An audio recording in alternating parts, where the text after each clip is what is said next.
மற்றொரு தபால் வாக்கு முடிவொன்று எங்களுக்கு கிடைக்கப்பெற்றிருக்கிறது. புலனறுவை மாவட்டத்தில் அனுரகுமார திசாநாயக்க அவர்கள் 11,768 வாக்குகளையும் அதன்படி 161.26 வீதமான வாக்குகளை பெற்று முதலாம் இடத்திலும், இரண்டாவது இடத்தில் சஜித் பிரேமதாஸ் அவர்கள் 4,120 வாக்குகளை பெற்று 121.45 என்ற அடிப்படையில் அவர் பெற்றிருக்கிறார்.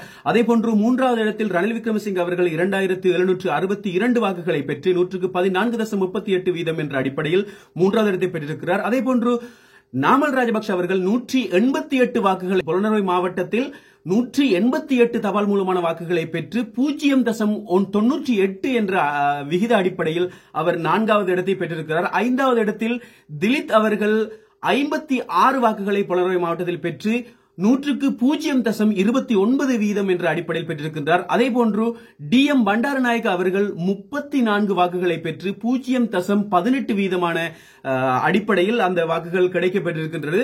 அதேபோன்று நம்ம ஹம்பாந்தோட்டை பக்கம் பார்க்கமாக இருந்தால், தென் மாகாணத்தில் இருக்கக்கூடிய ஹம்பாந்தோட்டை பக்கம் பார்த்தால் அதுல வரக்கூடிய தபால் மூலமான வாக்குகள் அனுரகுமார திசாநாயக்க அவர்கள் 67.2% வாக்குகள் பெற்றிருக்கிறார். அதே போன்று சஜித் பிரேமதாஸ் அவர்கள் 15.76% வாக்குகளையும், ரணில் விக்ரமசிங்க அவர்கள் 11.61% வாக்குகளையும், நாமல் ராஜபக்ஷ அவர்கள் 3.8% வாக்குகளையும், திலித் அவர்கள் 0.49% வாக்குகளையும் பெற்றிருக்கிறார். இதன் அடிப்படையில் வாக்குகளின் எண்ணிக்கை அடிப்படையில் பார்க்குமாக இருந்தால் ஹம்பாந்தோட்டை மாவட்டத்தில் தபால் மூலமான வாக்குகளின் மூலமாக அனுரகுமார திசாநாயக்க அவர்கள் 14,482 வாக்குகளை பெற்றிருக்கின்றார். அதன் அடிப்படையில் 167.2 வீதமான வாக்குகள் கிடைக்கப்பெற்றிருக்கின்றது.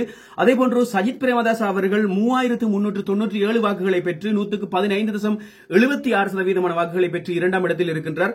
அதேபோன்று ரணில் விக்ரமசிங்க அவர்கள் 2,502 வாக்குகளை பெற்று 111.61 வீதமான வாக்குகளை பெற்று மூன்றாவது இடத்தில் இருக்கின்றார். அதேபோன்று நாமல் ராஜபக்ஷ அவர்கள் 819 வாக்குகளை பெற்று 3.8% வாக்குகளை பெற்று நான்காவது இடத்தில் இருக்கின்றார். இங்கு இருக்கக்கூடிய மொத்த தபால் வாக்குகளின் எண்ணிக்கை 22,167. இதில் 21,998 வாக்குகள் அளிக்கப்பட்டிருக்கின்றன. இதில் 449 வாக்குகள் நிராகரிக்கப்பட்டு 21,541 வாக்குகள் எடுக்கப்பட்டிருக்கின்றது. மற்றொரு சுவாரஸ்யமான ஒரு தகவலோடு மிக விரைவில் நான் மற்றொரு தகவலையும் எடுத்துக்கொண்டு வருகிறேன். தொடர்ந்து இணைந்திருங்கள். இந்த நிகழ்ச்சியை பற்றி உங்களுடைய கருத்துக்களை கட்டாயம் கூறுங்கள்.